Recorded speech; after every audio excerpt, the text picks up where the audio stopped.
Greetings, subscribers! I love the tale The Legend of Sleepy Hollow by Washington Irving. I enjoy researching where Irving drew inspiration from to write the story.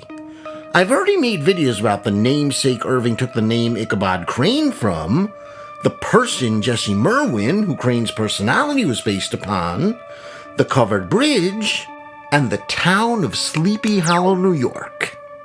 But today, I'd like to talk about the source that, although nobody knows for sure, many people believe Irving's inspiration for the Headless Horseman himself came from.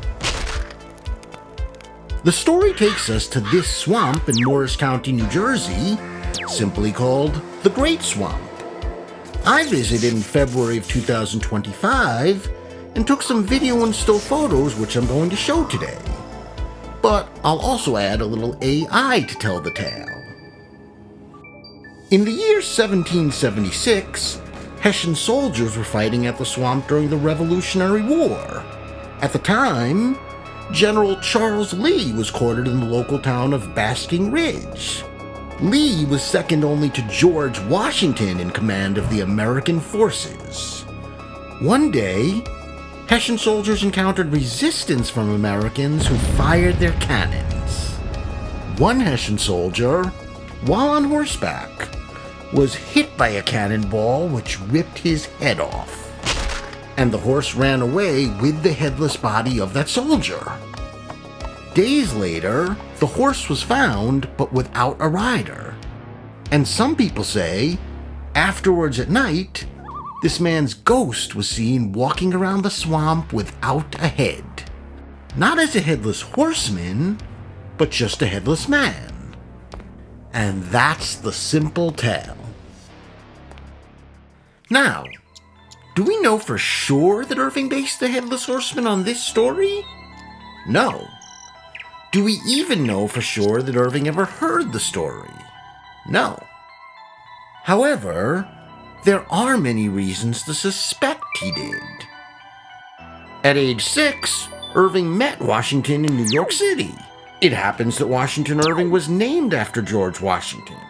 Therefore, Irving took a lifelong interest in George Washington and even wrote a long and very popular best-selling biography about Washington.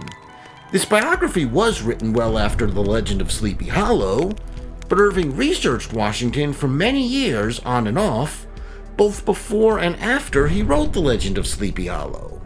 During those years of research, he did visit New Jersey and could very well have heard that folktale at any time. One of the places we know for sure he visited in Jersey was George Washington's headquarters in Morristown. As you see, those headquarters still exist and are part of a national and historic park. But getting back to the Great Swamp itself, I took a drive all around it. Along the way, I encountered a set of horse stables on the western edge called Lord Stirling's Stable. So, if you'd like to visit but don't wish to walk through the swamp area, you can ride horses as an alternative. I'll just comment that some of these horses here looked very bored, and others looked really friendly.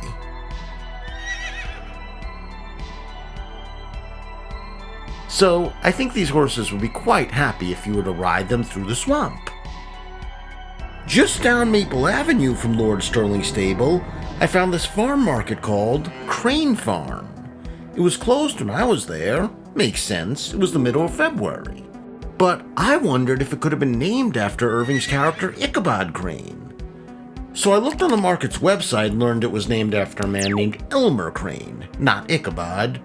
And Elmer was the person who ran it before the current farmers. However, Elmer grew up in Newark, New Jersey, which is right next to Elizabeth, New Jersey, which is where the real person named Ichabod Crane was born. So, could Elmer and Ichabod be distantly related? Seems very possible. At the very least, their Crane ancestors once lived right near each other.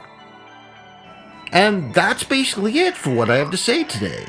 But as always, I'd like to hear some feedback from you viewers. Do you find this information to be interesting? Do you think Washington Irving did hear the story and use it as inspiration for the Headless Horseman? Or do you know more information which I didn't but should have included? Please leave it all in the comments below. Please hit like. And if you've enjoyed this video and you'd like to see more of my videos, then please feel free to hit that subscribe button and hit the bell. I would love to have you.